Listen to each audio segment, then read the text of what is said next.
We all know that A ranks or 4 stars, as they're usually referred to, are the consolation prize of any gacha game. Right? They are the stuff you get when you try to get a cooler character, you try to get a 5-star or an S rank. And usually they're not very fun to use.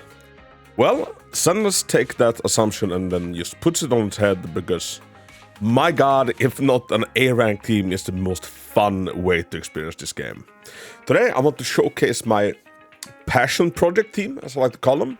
Now, I have almost every 5-star in the game, except Soldier 11, but I find myself using a team full of A ranks just because they are so much goddamn fun. Let me introduce the girl squad consisting of Corin, Piper, and Lucy. And I'm telling you, you're not gonna have more fun than playing with these 3. They are simply freaking amazing, and let me tell you about them. So, they work in full synergy with together.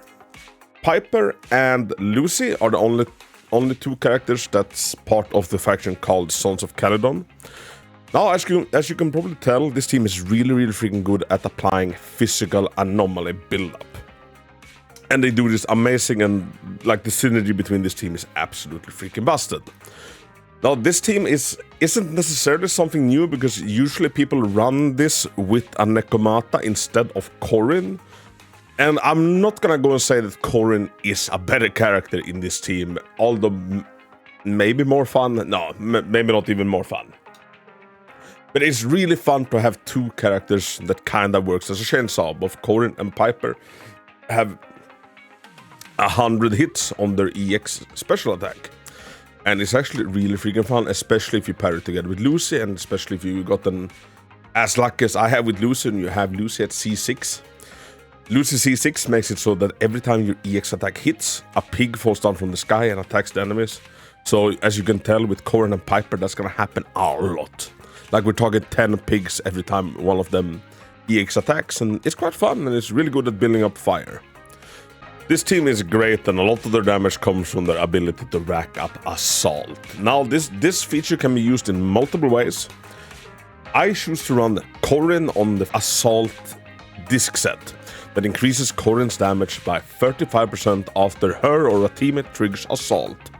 Now we're pairing her up with the best assault builder in the game, the best physical anomaly builder in the game, which is Piper.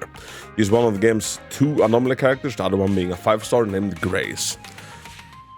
So the way you want to go about this is before you do any heavy stuff with Corin, you want to send in Piper and have Piper kind of assault the enemy. Now, she builds almost 2 full stacks at my current investment level of assault, a little bit depending on the enemy. But basically, Piper goes in, she does her thing, of course already buffed by Lucy. So buff your team with Lucy with the Sharon effect. After that, you switch into Piper, you assault the enemy. When the enemy is assaulted and Piper is out of energy, you switch to Corin and let Corin go wild.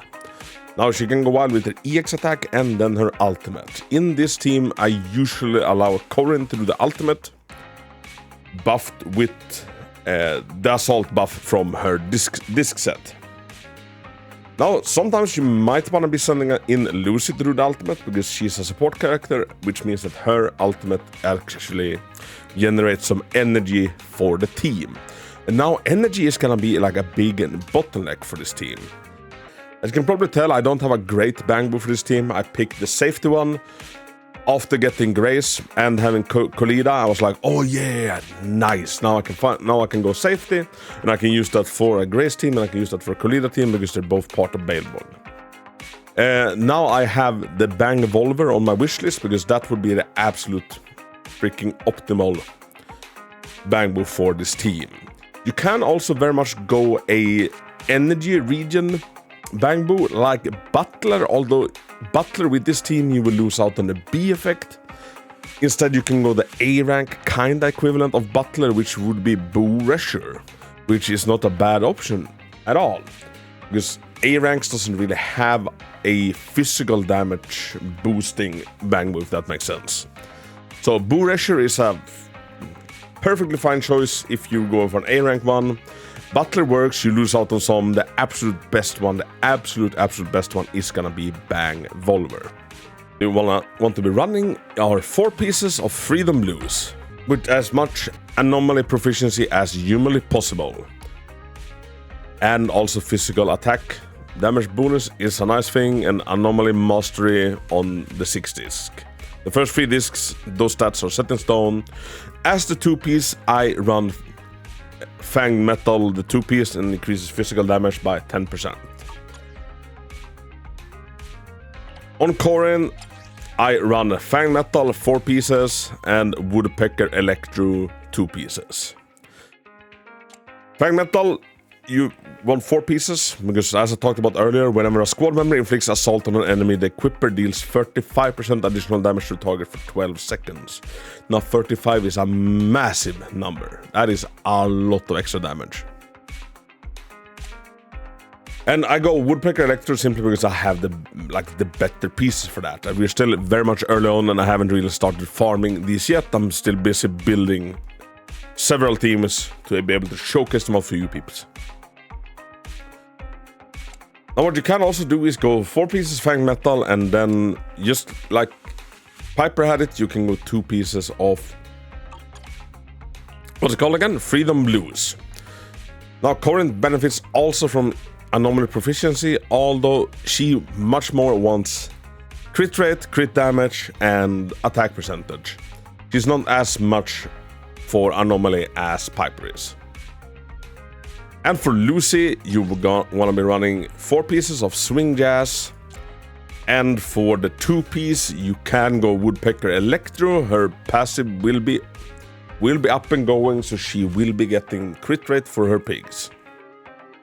There is also one that increases her attack by 10%. Good day, Proxy. Called, what is it called now again? Let me run over to the store and check quick. Now Lucy's Sharon buff is based on Lucy's attack, and if you're more interested in Lucy, I have a guide on her. I'll put the link down in the comments. Now let's see, the one that gives, yes, here we go. You can also run Lucy with 2 pieces of Hormone Punk, or even 4 pieces of Hormone Punk once you have it unlocked, and then in that case go 2 pieces of Energy Regen. Come back again soon. I only handle tech. Now for W engines, Piper's on paper best one is Fusion Compiler.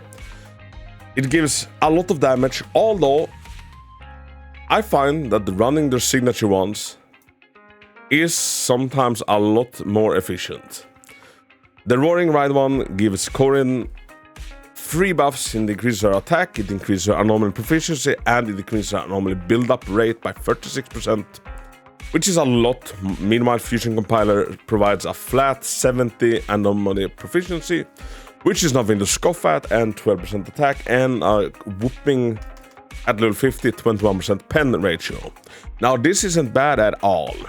So, like, this works, and yeah, I'd say, yeah, this works. Lucy, however, you can run her signature one, Kaboom the Cannon, which is very freaking nifty, or you can run Weeping Cradle, which is Rena's signature one. As you can tell, I've got the super lucky with my W engines as well. Now, Weeping Cradle is really, really nice because it gives Lucy energy regen, which helps Lucy keep a higher uptime of her buff. And finally, for Corin, what every guide will tell you is that Steel Cushion is better. What I'm gonna be telling you is that, damn, I wonder if Housekeeper is not better. Steel Cushion is Nekomata's signature one, and it gives a lot more flat damage. It increases physical damage by 25%, and it gives you 31% more damage when you're hitting an enemy from behind. Now, this added up, this becomes kind of crazy, and the crit rate is kind of insane. Now, looking at it, I'm like, yeah, Steel Cushion is probably the better one, although I'm gonna say Housekeeper is very freaking convenient, it's very freaking handy, simply because it gives you off-field energy regen. And that is very, very nifty. As I said earlier, a lot of this team's damage comes from their EX special attacks. So the more EX special attacks you can do, the more damage you will do. And like the nicer the team will feel, because this team really, really freaking shines when they have the energy, not so much when they don't. This team gets a lot crazier with investments. I have 3 Corins as of writing moment. Corin gets even crazier once she has more cinemas. Especially the 6th one, I haven't read any calculations on it, but this just looks crazy and I'm waiting like a kid for Christmas to like actually like be at this stage where I can try this out, because it just sounds bananas. Now Corin I have at Cinema 3, Piper I have at Cinema 2, and same with Piper's. Piper gets absolutely freaking nutty at higher investment. Her 6th one is absolutely nothing to scoff at, especially if they're paired up together with a Cinema 6 Lucy. Now you don't need any of these cinemas to like make the team work, but they will naturally work better the more cinemas you have. Shocking, right? Good So, day, Proxy. yeah, that is the showcase of the team. I hope you try it out, and I'd say this is the best free-to-play team currently in the game. And I just have an absolute freaking blast with them, and they're just so much freaking fun to use. And and as you can probably tell, I have a lot of characters, but I choose to run this A-rank team a lot. I have some showcases of me running the best team in the game, Ellen, Sokaku, and Lycon, in like Team 1 in Shiyu Defense, and then I have these A-ranks in Team 2. And honestly, the performance is not that far away from each other. I'll also leave some links to those videos down in the comments so you can check them out. And yeah, give this team a go, or don't. But thank you so much for watching the video, and until next time, Hako out.